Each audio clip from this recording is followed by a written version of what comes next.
முத்துபாய், நம்ம வந்து இங்க வந்து பிரம்ம ரிஷி கோயில்ல இருக்கிறோம். இது எங்க இருக்குது, எப்படி வந்தீங்க, இதெல்லாம் கொஞ்சம் கொஞ்சம் சொல்லுங்களேன்.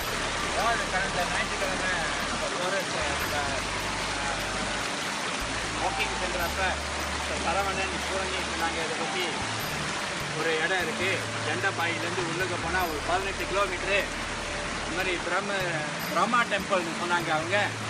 ஆனால் அது பிறகு நம்மளுக்கு தெரிய வந்தது பிரம்ம ரிஷி கோயில் ப்ளஸ் கொஞ்சம் சீனர்கள் வழிபடும் சில கோயிலும் அங்கே இருக்குது அப்படின்னு. ஸோ அது இன்றைக்கு தேடி நானும் நீங்களும் முயற்சி செஞ்சு வந்திருக்கோம். நல்ல ஒரு அற்புதமான இடம். இடம் கொஞ்சம் பார்க்குறதுக்கு காடாக இருந்தாலும் உள்ளுக்க வந்தோடனே சூழ்நிலையே வந்து ரொம்ப ஒரு மகிழ்ச்சி தரமான ஒரு ஈர்ப்பான இடமா இருக்குது. நம்ம மக்கள் கண்டிப்பாக நம்ம கைலாய மக்கள் மற்ற சாடாம் இந்த குரூப்லாம் வந்தாங்கன்னா உண்மையிலே இந்த இடத்த விரும்புவாங்க. அப்போ ஒரு ஒரு திட்டம் இருக்குது, இந்த ஞாயிற்றுக்கிழமை அவங்களை அழைச்சிட்டு வரலான்னு. அப்படி ஒரு வாய்ப்பு இந்த இடத்துல வந்து நல்ல ஒரு அமைதியான சூழ்நிலை, ஹோமம் செய்யலாம், நல்ல வழிபாடு செய்யலாம், தியானம் செய்யலாம். இதுக்கெல்லாம் நல்ல ஒரு உகந்த இடம். என்னன்னா இறைவன் எல்லா இடத்துலையும் இருக்காருன்னு சொல்கிற அந்த அந்த கான்செப்டுக்கு இது ஒரு உதாரணம்னு சொல்லலாம். இது வந்து பார்த்தாவே அந்த இறைவன் இந்த அதாவது இந்த நேச்சுரலான இந்த இடத்துல அவர் இருக்கான்ற ஒரு உணர்வு வருது. அதான் உண்மை. அதனால தான் இந்த இடத்துல இந்த கோயிலும் அமைஞ்சிருக்குன்னு நான் நினைக்கிறேன். நன்றி.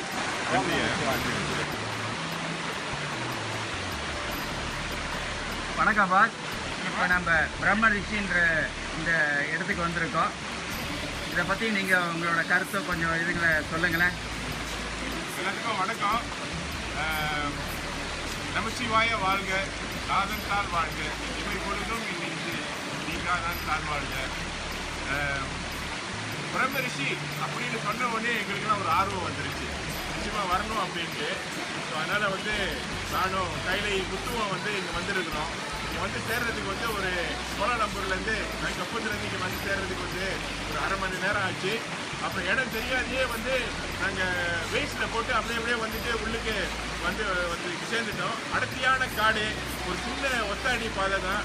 வரதுன்னா காடிலலாம் வர முடியாது, கோவில் இருந்துச்சுன்னா வரலாம். அது அனுபவம் உள்ளவங்க தான் இங்கே வர முடியும்.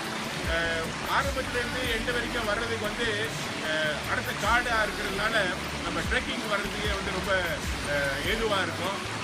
கீழேருந்து மேலே வர்றதுக்கு வந்து ஒரு 14-15 கிலோமீட்டர்ஸ்.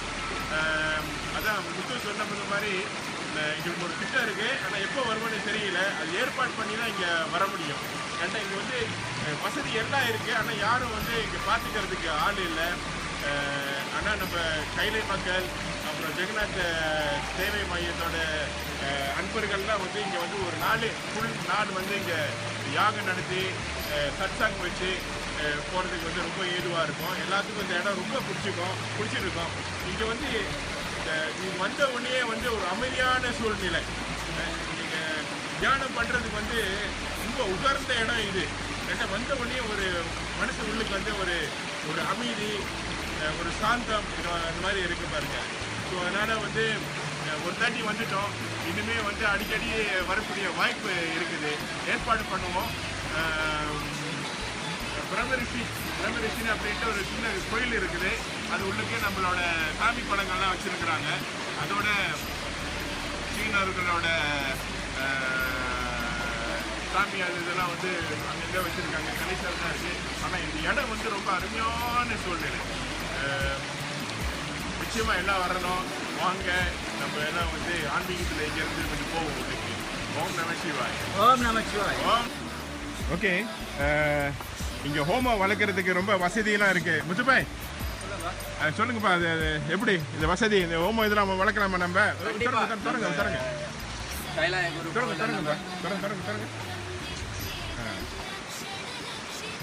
இந்த ஓமம் வளர்க்குற வசதியெல்லாம் செஞ்சு வச்சுருக்காங்க. இது ஒரு சூதுவான இடம். இந்த ஓமம் வளர்த்து அதாவது இந்த சென்டிங்லாம் செய்யறதுக்கு ஒரு மேசிக்கான இடம். இடத்த நினைக்கும் போதே ஒரு சந்தோஷம் இருக்குது. கண்டிப்பாக நம்ம மக்கள் வந்தாங்கன்னா இந்த வசதிகளை நல்லா பயன்படுத்தி பயனடைவாங்க. பிறகு நம்ம மக்கள் இங்கே வர்றதுக்கு வாய்ப்பு அதிகமாக இருக்குது. ஏன்னா கடாய் மக்கள் வந்து இந்த மாதிரி இடங்களை விரும்புவாங்கன்னு தெரியும். ஏன்னா நம்ம இந்த மாதிரி காடுகளுக்கு நிறையா ஷாப்பிங்லாம் செஞ்சுருக்கனால இது அவங்களுக்கு பெரிய ஒரு கஷ்டமாக இருக்காதுன்னு நான் நினைக்கிறேன். இதை பயன்படுத்திக்கணும், வந்து பார்க்கணும் எப்படி இறைவன் வந்து இந்த நேச்சுரலாக அவர் கலந்துருக்கார் இந்த மாதிரி தண்ணியில், காட்டில், காற்றுல, மலையில். அப்படின்னும் போது இங்கே வந்த பிறகு தான் ஒரு உணர்வு கிடைக்குது. இது அற்புதமான உணர்வு, எல்லாரும் அனுபவிக்கணும். வந்து பஞ்சபூத தரிசனம் இங்கே செஞ்சிடலாம் அப்படின்னு சொல்லி கண்டிப்பாக இந்த இடம் பார்க்கும்போது அப்படி தான் தோணுது. அது உண்மை. இப்படி தான் நினைக்கிற நம்ம ரிஷிமார்கள்லாம் இடங்களை தேடி போய் உட்காந்து அந்த சிவனை வழிபட்டு அவங்க அருள் பெற்றிருக்காங்கன்னு நினைக்கிறேன். நம்ம மக்களும் வந்து அருள் பெறணும் என்று நம்ம வேலையில் கேட்டுக்கிறோம். கூடிய சீக்கிரத்தில் நம்ம வந்து ஏற்பாடு பண்ணுவோம். கண்டிப்பாக அதுதான் நினைக்கிறேன். இந்த இடத்துக்கு நம்மளை அனுப்பியிருக்காருன்னு நினைக்கிறேன். வாங்கடாங்க நான் இருக்கேன்.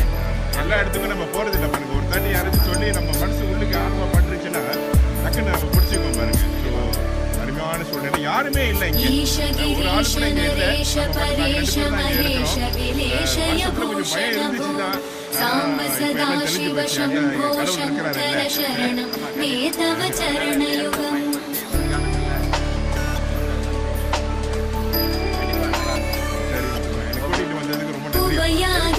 सुमंगल विग्रहया लिंगित वामांग विभो सांब सदा शिव शंभो शंकर शरणं मे तव चरणयुगम् दूरीकुरु मामज्ञमनाथं दूरीकुरु मे दुरितं भो सांब सदा शिव शंभो शंकर शरणं मे तव चरणयुगम् शिवाय नमो शिवाय नमः शिवाय नमः ॐ नमः शिवाय शिवाय नमः ॐ शिवाय नमः शिवाय